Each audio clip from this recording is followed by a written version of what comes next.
Welcome to the Ricky Matthews Show from the Citizens Bank Studio. I appreciate you joining us as we continue to celebrate all the people who are working so hard to make Mississippi such a great place to live, work, and play. Hey, listen, I've gotten a lot of good feedback about a show that I did last Thursday.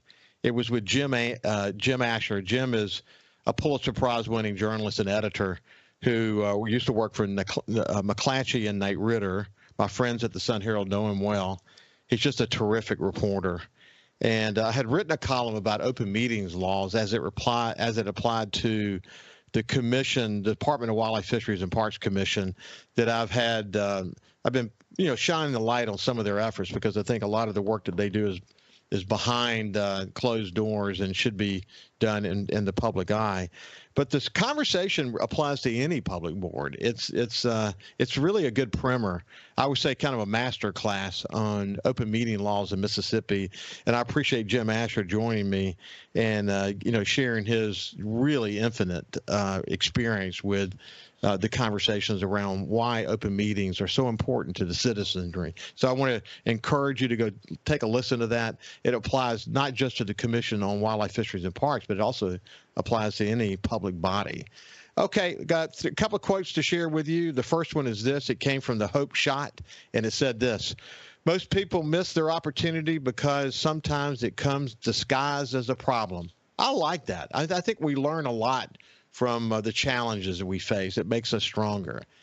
Here's another one that Lewis Hose, our house, posted. There are 8 billion people in the world. Don't let the opinion of one person hold you back from your greatness. You are better than that. We do tend to think too much about that one person that has something negative to say, and not all the people who are aligned with us who are positive and contributing to our lives. And then this one I think is really, really good. It said, sit me at the table where they're talking about self-growth, spirituality, healing, and goals, not other people. Boy, do I like that one. And that is so true. So without any further ado, let's shift gears now and move over to my friend Clay Williams, the executive director for the Gulfport-Biloxi International Airport Authority, and someone I enjoy checking in with from time to time. Clay, how you doing, my friend? Doing well. Thanks for the opportunity to join you today, Ricky. How you been, man? It's been a while. Doing well. We've got quite a few things ongoing at the airport. Family's doing well, and just staying busy. So it's been good.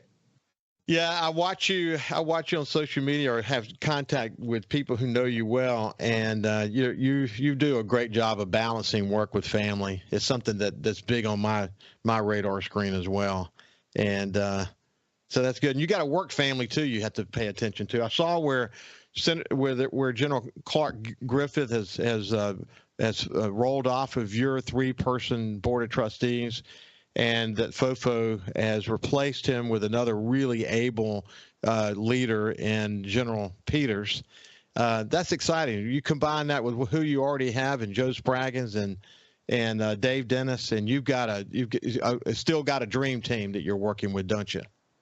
We do. We're very fortunate. We have a great board that works well together. They're very, very supportive of the team here at the airport. We have a great team that does a phenomenal job here at Gulfport-Biloxi and ensuring that this is a first-class facility for the community. But the 3 individuals that we have on our commission bring a lot of expertise to this airport. I mean, you mentioned Brigadier General Joe Spraggins. General Spraggins was base commander at the Combat Readiness Training Center for many years. He's the current executive director at the Department of Marine Resources, very involved in the coastal community for years and years. Dave Dennis is the appointee from Harrison County.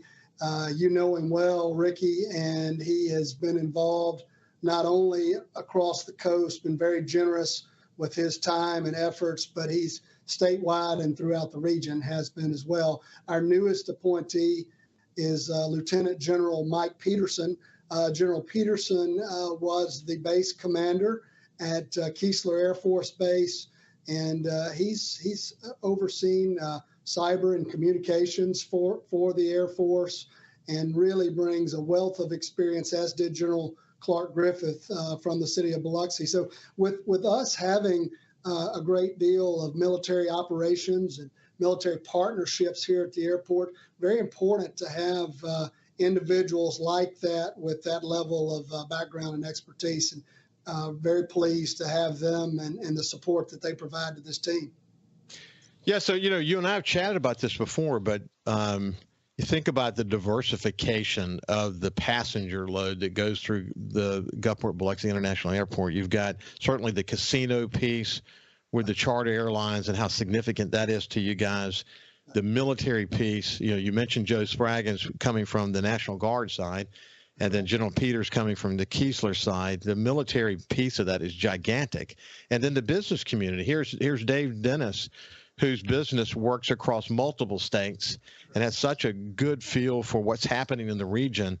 When you have those perspectives, and Dave incidentally worked closely with me on the Governor's Commission as we wrote the tourism report for the tourism recovery effort after Hurricane Katrina. So had his fingers in just about everything, as you know, and it's just a great perspective. But as the Gulfport-Biloxi International Airport does its work, it's not just the airport that people know about, but it's the entire airfield.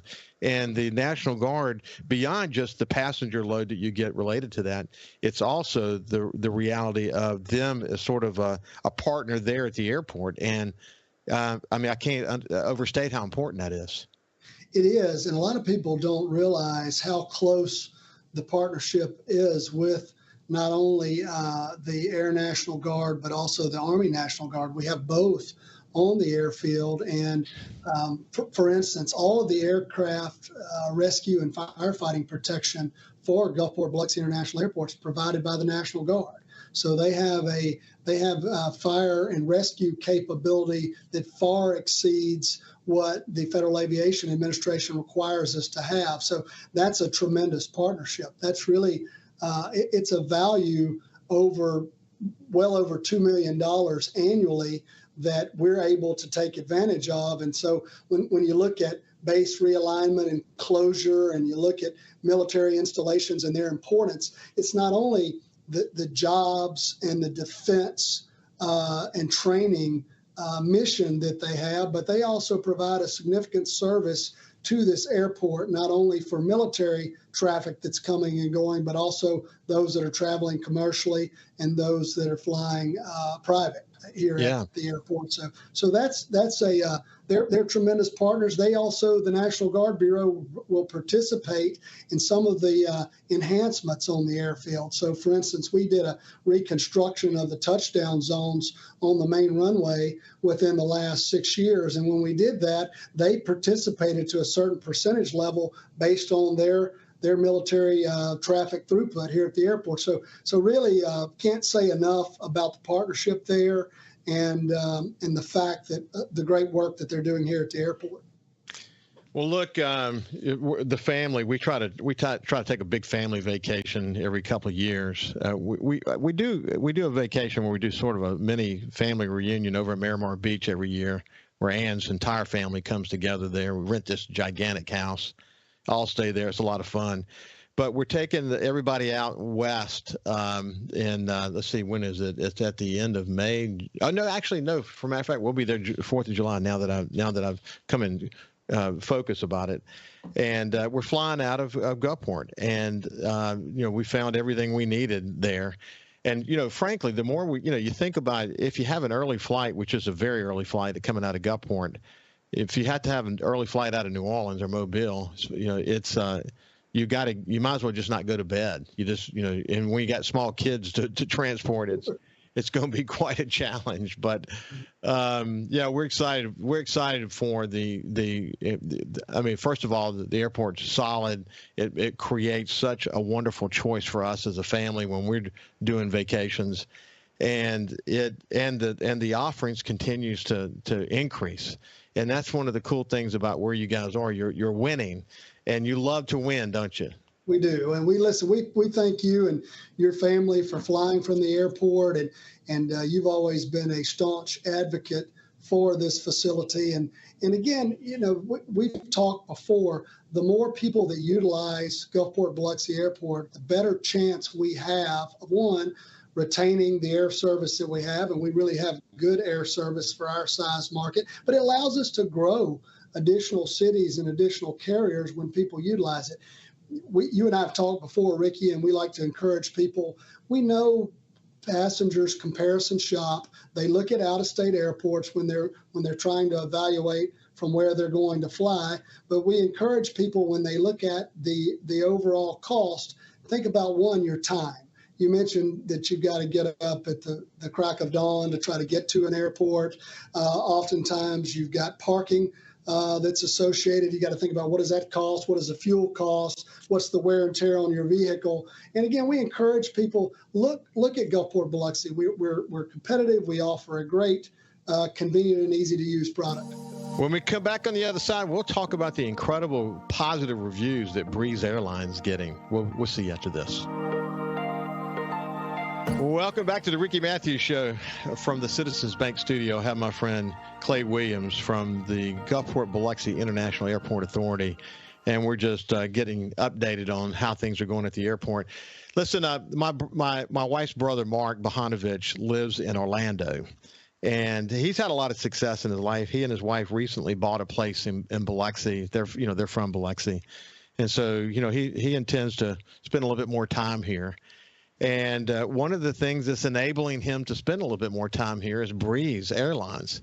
And, I was looking, Breeze is new. You and I talked about this before, and I was able to give, because of our past conversations, I was able to give him some background on this really innovative airline. First of all new equipment, getting the right size equipment and, serving the right markets.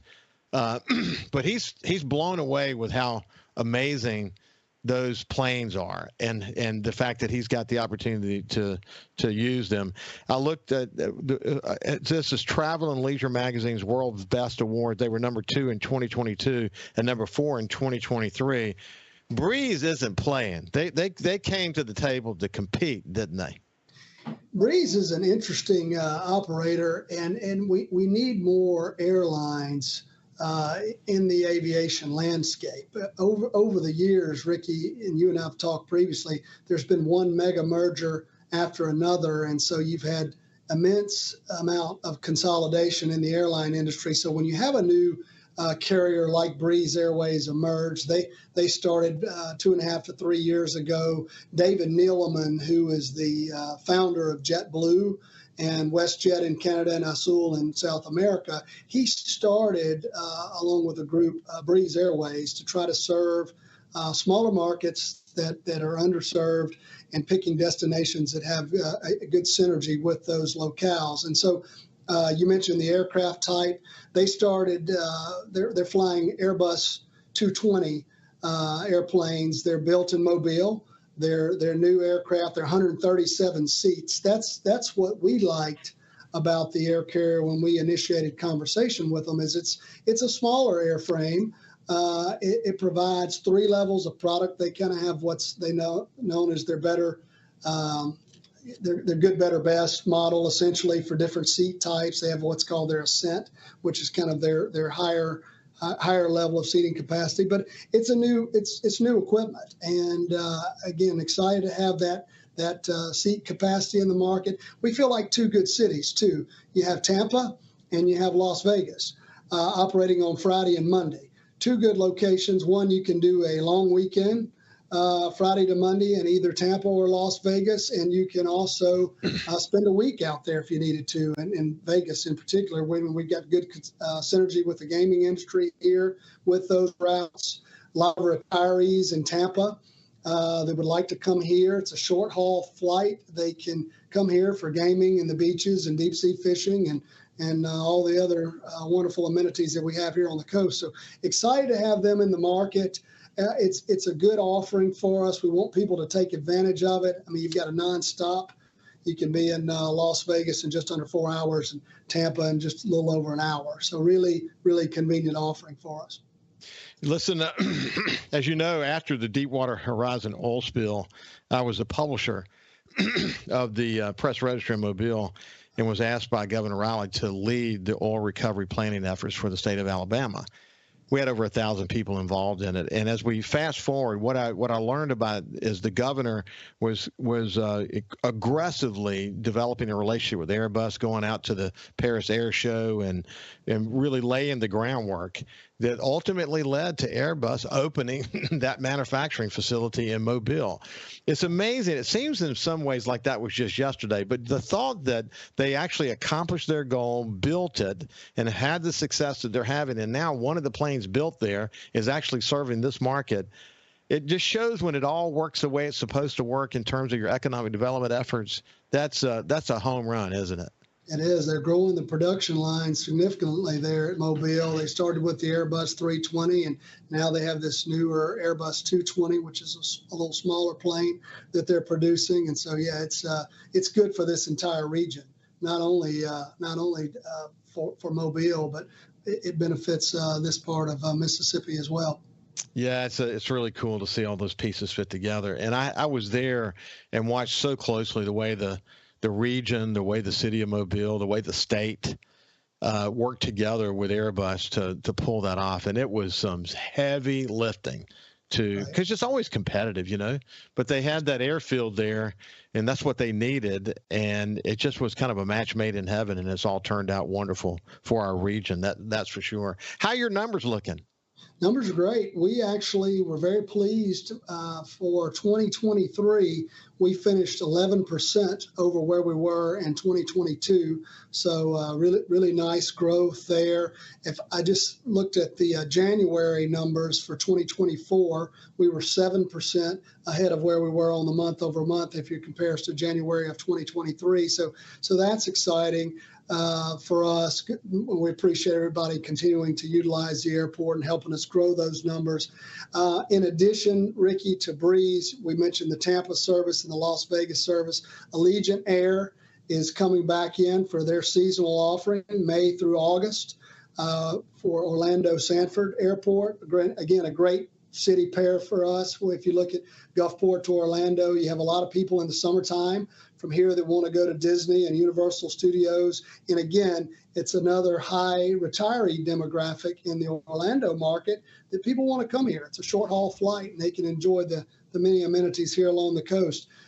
Sun Country just loaded their schedule for the fall, and we have the Minneapolis service returning September that will run September up until Thanksgiving.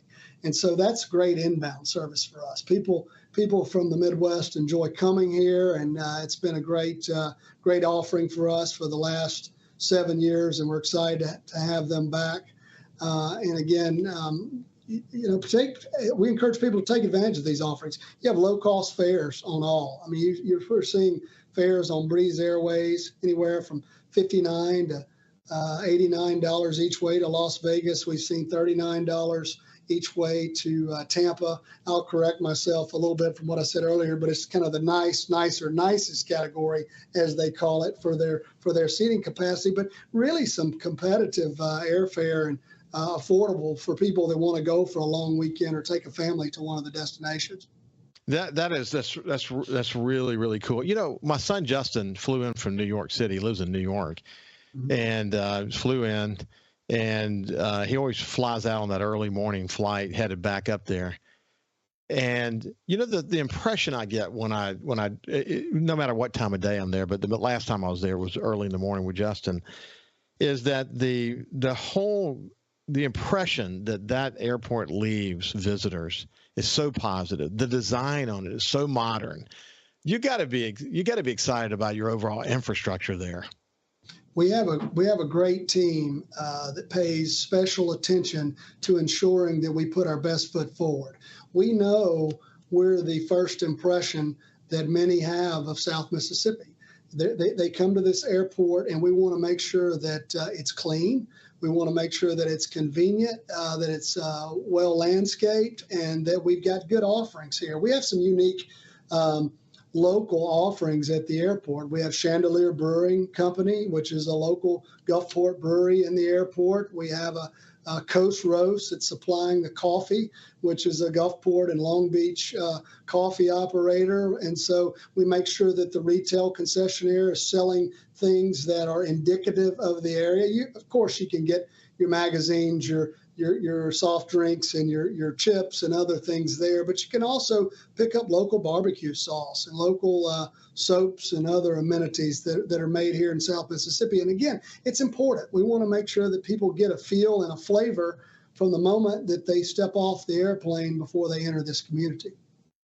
It's really good. And do you guys have sort of some kind of ongoing way that you are able to tap into visitors to get their feedback?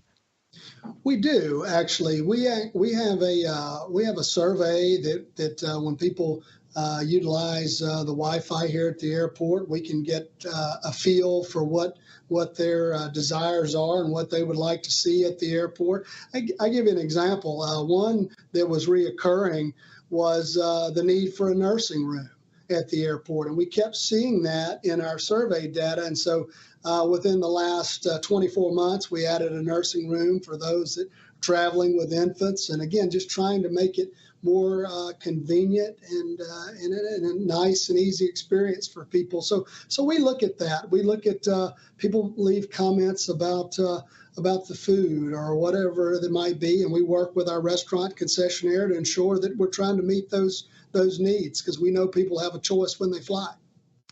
Yeah, they do have a choice. I think you guys have done a really good job of putting your anchor down in a way that gives people a really good choice. And, I spent a lot of time in New Orleans. I said this the last time I was there. I love the city.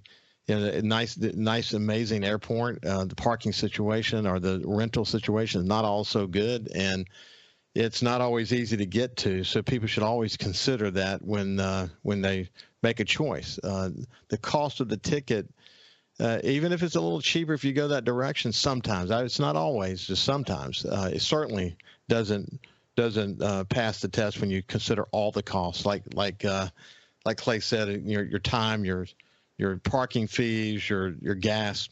Gulfport's a great option. Hey, Clay, it's been a pleasure to catch up with you, my friend. Always a pleasure, Ricky, and it's good visiting with you, and look forward to doing it again. You bet. Hey, Paige Roberts is going to be joining us on the other side. We'll see you after this.